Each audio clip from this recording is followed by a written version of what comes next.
Aujourd'hui, nous traitons le point I du cours, à savoir le tableau de variation d'une fonction. Donc, on l'appelle tableau de variation car il contient les variations d'une fonction. Cette année-ci, on va voir comment voir ces variations à partir du graphique. Dans la première ligne, on note les valeurs de x. Dans la deuxième ligne, les variations de f de x. On s'intéresse aux parties croissantes.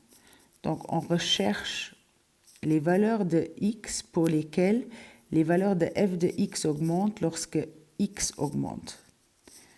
Cela signifie rien d'autre que voir où peut-on dire que la courbe monte. Et en effet, sur cet exemple, on voit que sur cette partie et sur toute cette partie-ci, on constate que la courbe monte. Une fonction est constante lorsque les valeurs de f de x, respectivement les valeurs d'y, ne changent pas. Si les valeurs de x augmentent, ce n'est pas le cas dans cette figure-ci. Et on dit que f est décroissante lorsque les valeurs de f de x, respectivement y, diminuent. Donc, on peut constater que la courbe descend.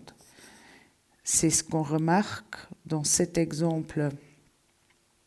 Entre moins 1 et 3, on voit que la courbe descend. Comment va-t-on noter ce qu'on a vu dans le tableau de variation? On commence toujours de gauche à droite. Ici, c'est une fonction qui est définie de moins 3 jusqu'en 6. En effet, on voit qu'en moins 3, il y a un point pour marquer le début de la fonction et en 6, un point pour marquer la fin.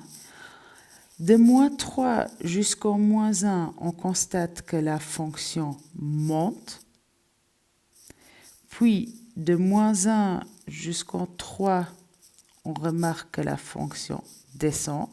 La courbe descend, donc la fonction est décroissante. Et entre 3 et 6, la courbe monte, donc f est croissante. On peut aussi remarquer deux points intéressants à savoir ici, un maximum, c'est le point le plus haut, et un minimum, le point le plus bas. On peut aussi noter dans le tableau de variation. En effet, le maximum, il est atteint en moins 1, 2, et le minimum est atteint en 3, moins 2.